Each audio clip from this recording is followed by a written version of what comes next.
All right, let's get into it. Did you know Dylan Harper went from New Jersey high school phenom to a top NBA pick? He's also turning heads internationally because of his Filipino roots. That's a global crossover moment if I've ever seen one.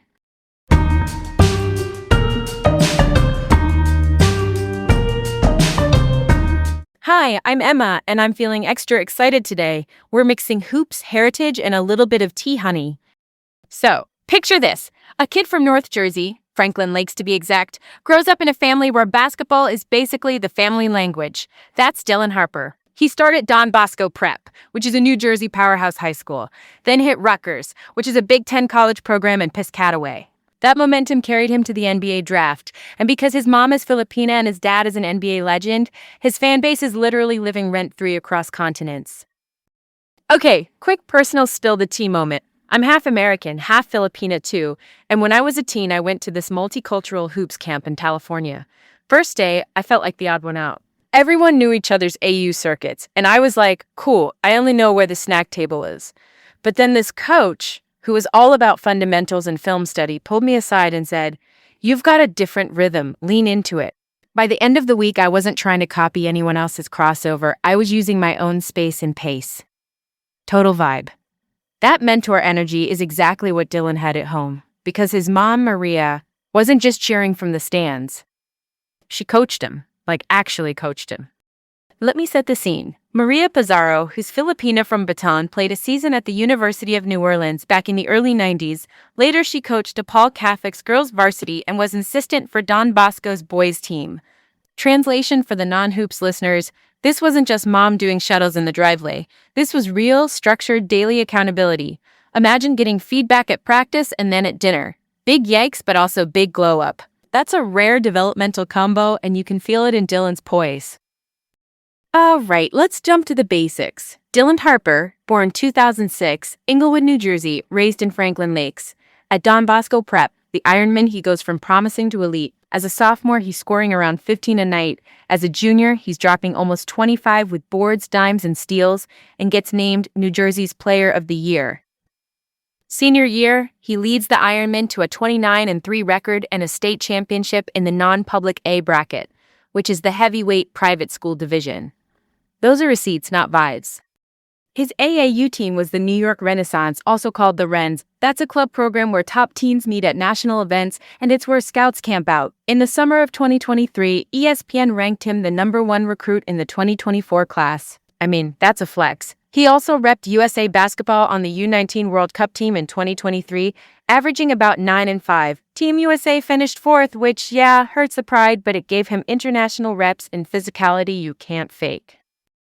Then comes the plot twist I love. In late 2023, he commits to Rutgers over Blue Bloods like Duke and Kansas. For anyone new, Rutgers is not your typical recruiting juggernaut, but he becomes the highest-rated commit in their history.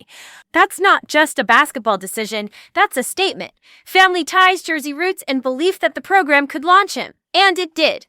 In 2024 to 2025, as a freshman, he averages about 19 points with 4+ rebounds and assists, shoots nearly 48% from the field, and lands on all Big Ten honors and the all-freshman team. One-and-done energy, obviously. He declared for the 2025 draft and went 2nd overall to the San Antonio Spurs.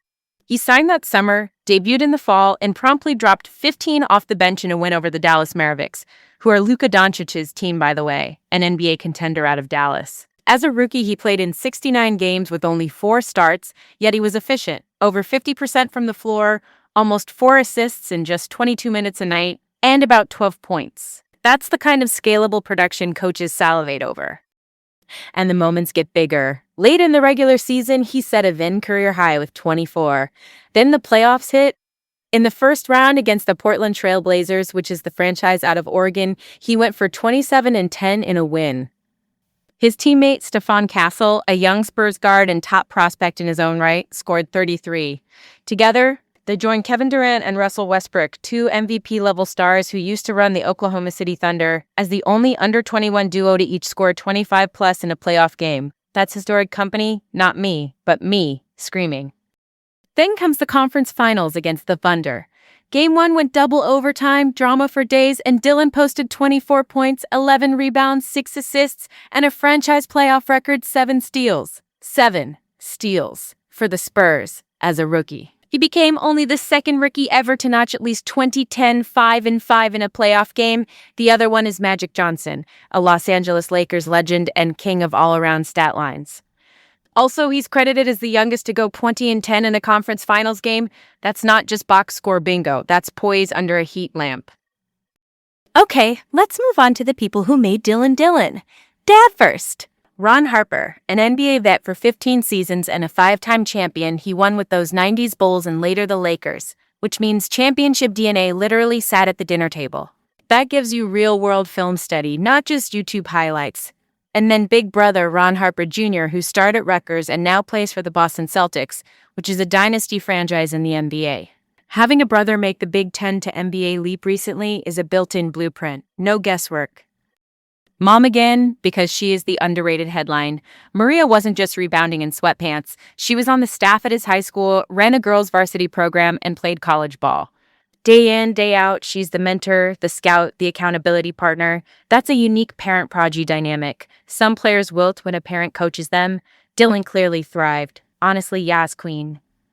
Now, the big messy question, and we have to address it. There was a timeline mix-up floating around about Dylan being the youngest to hit a certain 20-10 milestone in a conference finals, but one version attached that label to a first-round game. Obviously, that's impossible. First round is not conference finals. The more accurate reading puts that youngest in conference finals tag on his monster Game 1 against the Thunder. The point is, the achievement is still epic. The date stamp just matters for the historians and the receipts. And here's my take, because you know I have one. Sports records are gorgeous but finicky. Whether age is measured on game day or season start, whether you include ABA history, whether the Steele era started in the 70s, all of that tweaks the wording. Precision is hot, sloppy stats are a no-go. But even with those caveats, what Dylan did holds up. The moment, the impact, the Steele record, the composure. That's not a spreadsheet thing. That's a you can feel it through the TV thing.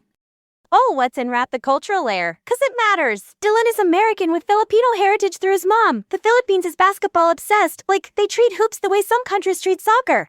So when a rising NBA star claims Filipino roots, the fan energy goes supernova. It's representation, it's pride, it's a passport to global fandom. Add in the wild detail that his maternal grandfather represented the Philippines in basketball at the 1968 Olympics, which is a traditional court sport from the Basque region. That's a multi-sport Olympic lineage. The family just does pressure the way the rest of us do brunch. On-court style check, because aesthetics matter too. Dylan isn't boxed into one position. He's a perimeter creator, think primary ball handler vibes who can score, set up teammate, and get into passing lanes. At Rutgers, he carried an immediate lead role. Then with the Spurs, he scaled his game without being extra. Efficient, adaptable, low-key dangerous. That's a look. And the Spurs fit is cute, not gonna lie. They've got a youth core, and his synergy with Stefan Castle is already giving future problem energy for the West. You cannot fake that under-21 playoff production. It's like, remember Durant and Westbrook becoming a thunderstorm in the late 2000s? I'm not crowning anyone yet. Calm down. But the parallels are fun, and fun is allowed. Cup Culture Watch. We don't have the definitive documentary yet, but we should. Give me a limited series that stitches New Jersey gyms, Don Bosco's packed bleachers, the New York Renaissance AAU grind, Rutgers Renaissance moment, pun intended, and the Spurs playoff chaos, all threaded with Filipino diaspora pride. That's not just a sports doc, that's culture, identity, and momentum. Streamers call me. Before we bounce, quick Eli 5 recap.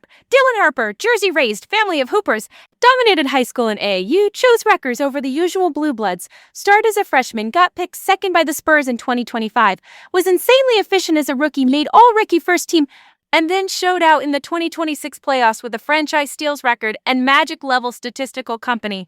Also, his Filipino heritage supercharges global fandom and representation. That's the headline. Okay, pause, because this next part is everything.